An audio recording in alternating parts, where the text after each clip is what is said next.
아니할 것이요 그 나라는 패하지 아니할 것이니라. 아멘. 네, 오늘도 이어서 하나님의 역사 경영 말씀으로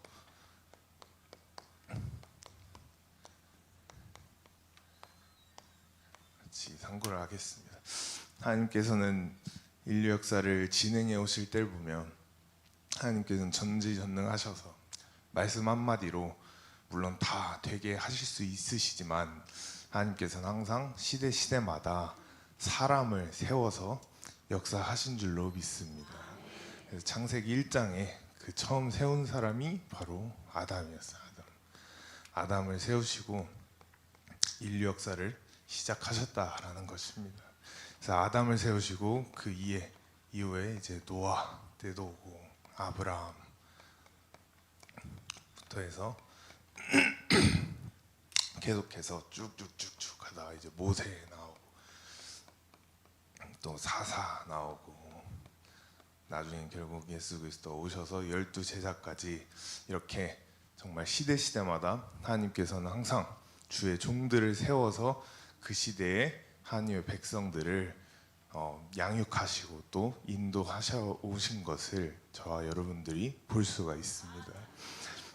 이렇게 쭉 해서 오늘날에도 마찬가지예요. 각 교회마다 담임을 하고 계시는 목사님 또한 하나님께서 세우신 지도자인 줄로 믿습니다.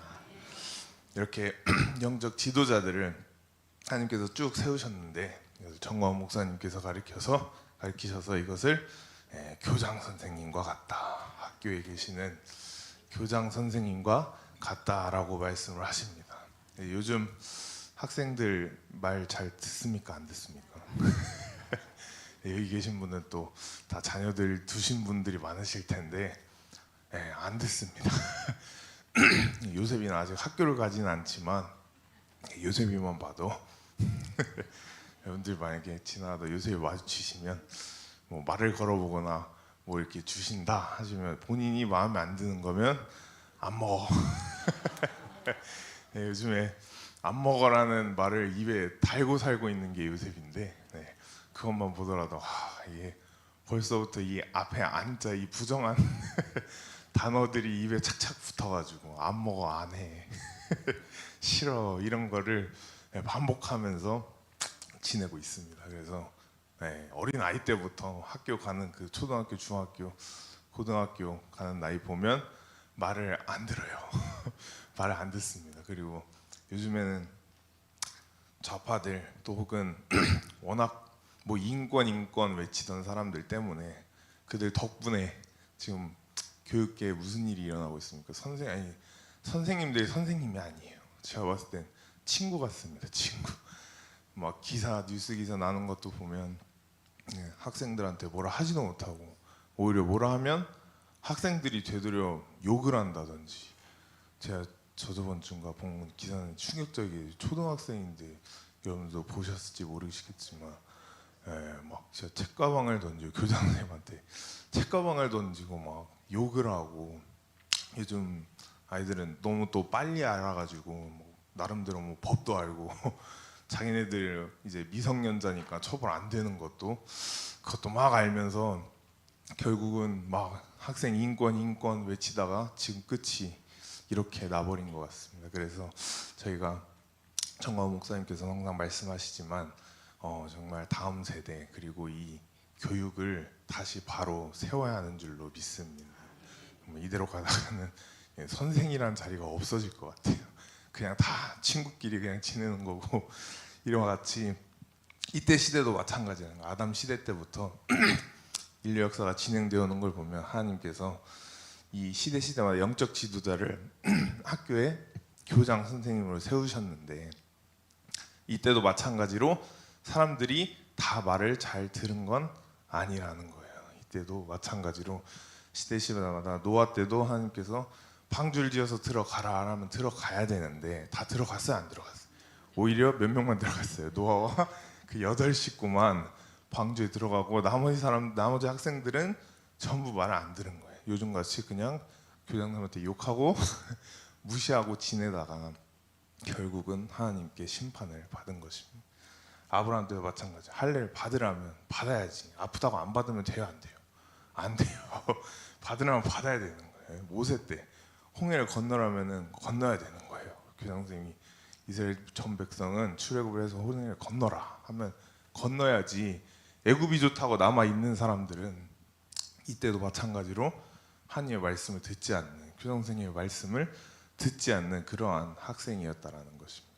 그래서 저와 여러분들은 우리는 지금 정광원 목사님의 교장 선생님 밑에 지내고 있는 학생들이기 때문에 영적인 학생들이기 때문에 저희는 교장 선생님의 말을 잘 듣고 순종해야 하는 줄로 믿습니다. 그렇게 시대가 이렇게 진행되어 오는데 하나님께서는 특히 저희가 살펴보고 있는 이 노아를 통하여, 노아 시대를 통하여 이때 방주를 만들어서 들어갔다 오니까 방주에서 뭘 받았을까요? 세례를 받고 나오니까 아담이 처음에 받았던 그 축복의 말씀들을 하나님께서 노아에게 그대로 주시는 것을 우리가 볼 수가 있습니다. 세례가 곧 그리스도와의 7대 연합이라고 말씀을 드렸습니다. 그래서 앞에 했던 연합들은 여러분들께서 다 기억하실 것이라고 믿고 오늘은 재림의 연합을 하겠습니다. 재림의 연합. 특히 종말론, 인류 역사가 어떻게 끝나느냐에 관하여 신학교 다니는 사람들도 각자만의 의견들이 다 달라요. 다 다르고 제가 막 동기 친구 전사님들한테도 물어보면 막 그 교수님은 자기랑 이게 맞지 않아서 안 듣는다. 혹은 막 이 교수님은 이렇게 가르쳐서 안 듣는다 하면서 다 가지가지의 견해가 이 종말론 혹은 인류 역사 혹은 막 예정론 이런 거에 대해서 다 견해가 틀리니까 자기 견해랑 맞지 않으면 그 교수를 안 듣습니다. 안 듣는데 저 여러분들은 확실히 이 재림의 연합을 이루어야 하는 줄로 믿습니다. 저희 마태복음 24장 15절 한번 읽겠습니다. 마태복음 24장 15절. 다 같이 읽겠습니다. 그러므로 너희가 선지자 다니엘의 말한 바 멸망에 가증한 것이 거룩한 곳에 선 것을 보거든. 아멘. 이 말씀하신 분이 누구세요? 예수님이세요. 예수님조차도 너희가 누구의 선지자 누구요? 다니엘 선지자 다니엘의 말한 바. 예수님께서도 구약 시대에 선지자 다니엘이 썼던 이 다니엘서를 가지고 인류의 끝은 어떻게 날 것이다라는 것을 미리 기록해 놓으셨다라는 것입니다. 그렇기 때문에 저와 여러분들은 이 재림의 연합을 무조건 필수적으로 알아야 하는 줄로 믿습니다. 이걸 모르면 저의 끝이 혹은 미래에 될 일이 어떻게 될지 모르고 신앙생활을 하고 어떻게 될지 모르고 계속해서 나아가는 거기 때문에 목표 없이 나아가면 사람은 흔들릴 수밖에 없습니다. 같이 신학교에서도 보면요, 자유주의 신학을 막 강조하는 사람들을 보면 예수님께서 이미 성경에 탁 목을 박아 두셨는데 자유주의 신학을 가르치는 사람들 보면 인간에 대해서 굉장히 좋게 생각해요. 굉장히 좋게 생각합니다. 인간은 약간 선한 존재로 생각을 하기 때문에 그들이 주장하는 인류의 종말은 무엇이냐, 요한계시록 21장에 이미 딱 못 박아 놓으셨어요. 하나님께서. 또 내가 봄에 새 하늘과 새 땅이 있고 원래 있었던 이전 하늘과 땅이 없어졌다라고 계시록 21장에 박아 두셨는데 그들이 주장하는 건 무엇이냐, 사람이 성령을 받고 교회를 다니다 보면 이게 심적으로 품위적으로 착해진다는 거죠. 물론 틀린 말은 아닙니다. 착해지는데 착해진 사람들이 막 세상에 나가서 선교하고 봉사하고 헌신하고 남을 도우면서 지내다 보면 이 세상이 하나님의 나라가 된다라고 가르칩니다. 그리고 그렇게 믿고 있는 사람들이 꽤 있어요. 꽤 있는데 물론 그들은 그들만의 주장을 나름대로 하지만 하나님께서 계시록 21장에 이미 박아두셨어요. 기존에 있던 땅과 하늘은 없어진다라고 박아두셨고 예수 그리스도의 재림으로 인해 새 하늘과 새 땅이 이 땅에 임하는 줄로 믿습니다. 그래서 여러분들 물론 당연히 봉사하고 선교하고 이런 거 중요하지만 그것으로 인해 이 나라가 막 하나님의 나라가 된다라고 믿는 것은 틀렸다라는 거예요. 그들이 주장한 건 틀렸습니다.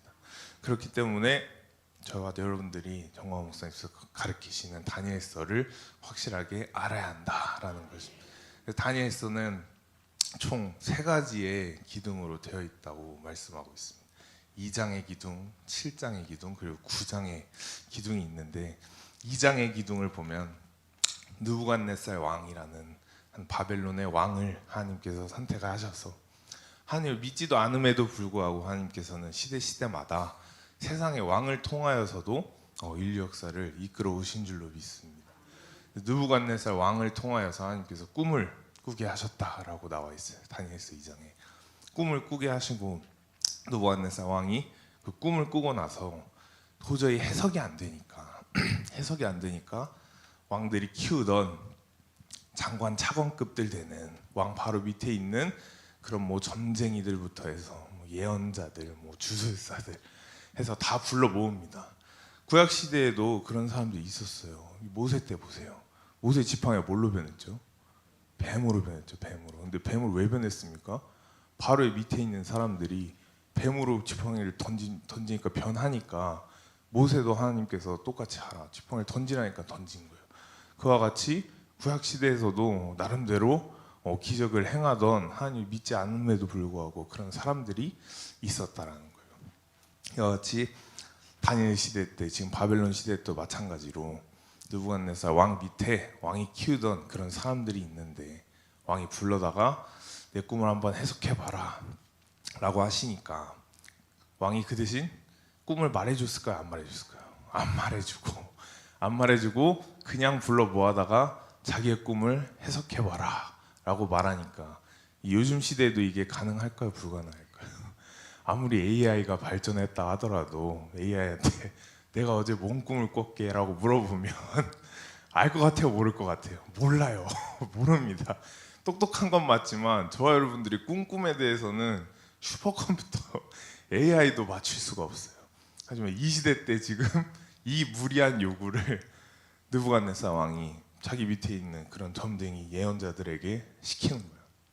내가 여태 니네를 키우고 계속해서 훈련시켜왔던 이유가 지금 때문이다. 써먹으려고 딱 됐다 놓으니까 이들이 대답하기를 여태 이런 왕은 없었습니다. 조금 무례하십니다.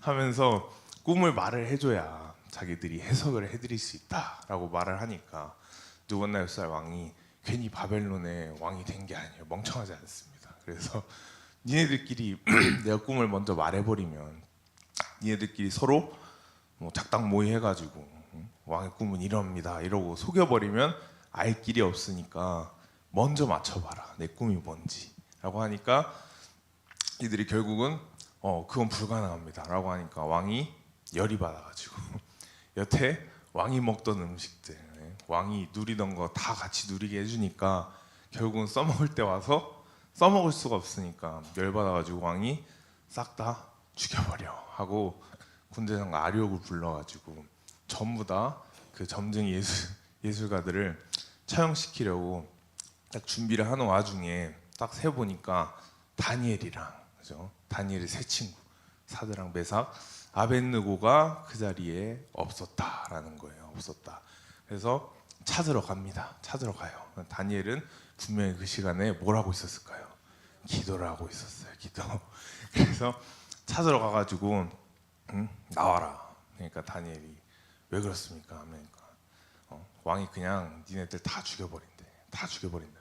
나와라. 그러니까 다니엘의 이 위풍당당함, 이 정말 자신감을 한번 여러분들이 보세요. 나와라. 니네 다 죽는다. 그러니까 나가고 나서 아리옥 군대장관 아리옥에 하는 말이 무엇입니까? 나를 왕 앞으로 데려가 달라. 데려가 달라. 다니엘은 지금 이 꿈에 대한 내용을 알아요, 몰라요? 몰라요. 모르고 지금 밖에 뭔 일이 일어났는지도 몰라요. 근데 밖에서 지금 두들기면서 니네 목숨 끝났다. 나와라. 왕이 다 목 날리른다. 하고 오니까 그냥 하나님을 믿고 나를 왕 앞으로 데려가 달라라고 이렇게 위풍당당하게 말하는 이 다니엘의 모습을 저와 여러분들도 본받아야 하는 줄로 믿습니다.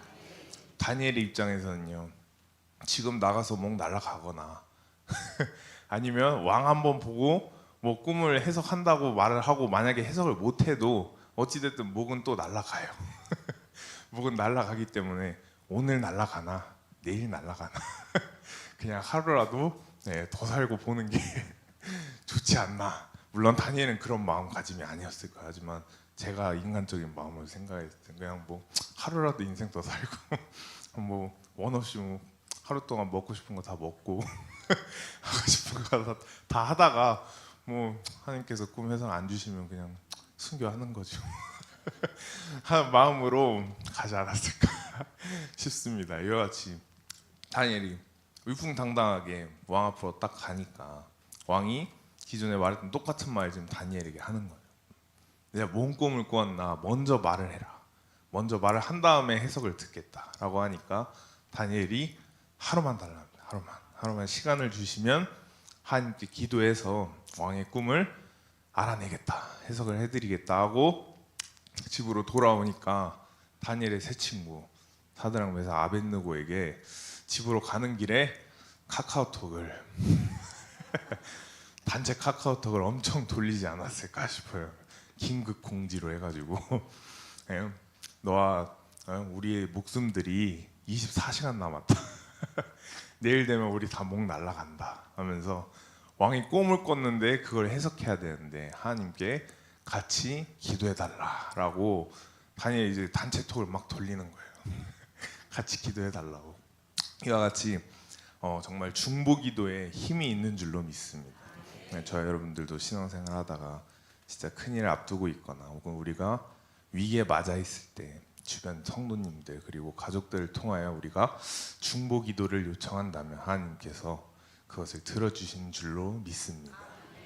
이렇게 다니엘이 친구들에게 중보기도 요청을 하고 집으로 돌아가서 하나님께 기도를 하기 시작하는데 얼마나 간절히 기도했을지 여러분들이 생각을 한번 해보세요. 내일 되면 목이 날아가게 생겼어요. 사형입니다. 내일 되면 사형인데 물론 다니엘이 그때 잠을 잤는지 안 잤는지는 꿈을 꿨다니까 아마 잤겠죠. 근데 잠에 들기 전까지 얼마나 빡세게 기도를 했을까요? 만약에 다니엘이 자고 일어났는데 너무 꿀잠을 만약에 자버렸다. 눈을 감았다 떴는데 그냥 아침이었다. 꿈이고 뭐고 그냥 너무 개운하게 잤다 하면 다니엘 뭐예요? 죽은 목숨이에요. 죽은 목숨이요. 꼭 잠들기 전에 기도를 열심히 해가지고 잠을 들었을 때 하나님께서 그 꿈을 보여주셔야만이 다니엘이 목숨이 사는 그런 상황이었습니다. 다니엘이 기도를 친구들과 열심히 하다가 딱 잠에 들었는데 감사하게도 하나님께서 다니엘에게 느부갓네살 왕이 꾸었던 그 꿈을 그대로 보여주신 줄로 믿습니다. 꿈뿐만 아니고 해석 또한 같이 다니엘에게 보여주시면서 다니엘이 그 꿈을 보고 딱 일어났을 때 기분이 어땠을 것 같아요, 여러분? 다니엘 딱 일어났을 때 꿈을 꾼 상태로 딱 일어났을 때 왕에 가는 그 발걸음이 그 기분이 진짜 날아갈 듯 하지 않았을까 싶겠습니다. 왕으로 딱 일어나자마자 뭐 세수도 안 하고 아마 갔을 것 같아요. 신나가지고. 그래서 왕으로 딱 왕에 가니까 다니엘이 당당하게 말합니다. 왕의 꿈을 해석해 드리지만 그 전에 저 여러분들이 또 다니엘에게 본받아야 할 점은 바로 꿈 해석을 하는 게 아니고 이 꿈을 가르쳐 주신 분은 하나님이시다 라고 하면서 하나님께 영광을 돌리는 다니엘의 모습을 볼 수가 있어요. 저 여러분들 또한 마찬가지예요. 우리가 살면서 좋은 일이 있고 살면서 정말 축하할 일이 있을 때 혹은 여러분들이 정말 중요한 걸 뭔가 이루었을 때 다른 사람들 앞에 가가지고 혹은 가족 모임에 가서 내가 몇 년 동안 이렇게 준비하니까 이렇게 됐다, 결과 이렇게 나왔다라고 먼저 말하지 마시고 이 모든 것은 누구께 영광이에요? 하나님께 영광이라는 다니엘과 같은 이 신앙을 저 여러분들이 본받아 하는 줄로 믿습니다. 그렇게 되면 하나님께서 더 큰 축복을 주시는 줄로 믿습니다. 저 여러분들이 잘나서가 아니고 오직 하나님께 영광. 이렇게 다니엘이 하나님께 영광을 먼저 돌리고 왕의 꿈을 해석하기 시작합니다. 왕의 꿈을 해석하기 시작하면서 보면은 꿈을 똑같이 꿨는데 머리는 뭘로 돼 있었죠? 금으로. 머리는 금으로 돼 있어. 가슴은 은이고, 배는 노시고 노. 두 다리는 철로 돼 있고, 10가지 발가락은 진흙과 섞인 철과 진흙 이렇게 섞인 10가지 발가락이 나왔는데, 문제는 큰 신상이 이렇게 등장했다가 하늘로부터 뭐가 내려와요? 돌이. 큰 돌이 내려오더니 어디를 칩니까? 발가락을 치니까 모든 동상이 타작마당의 겨처럼 흩어져 버리고 아무것도 남지 않고, 그 돌이 점점 커지더니 온 세계를 지배하는 그러한 꿈을 꾼 것입니다. 이걸 다니엘이 이제 왕에게 하나하나씩 말하기를 시작하는데, 여러분들이 그 당시에 느부갓네살 왕이라고 생각을 해보신다면 아무도 못 맞췄던 그것을 지금 이스라엘에서 잡혀온 이 청년 조그만한 애 하나가 지금 왕의 꿈을 처음 딱 말을 뗐을 때 왕의 꿈은 이러하나이다 하면서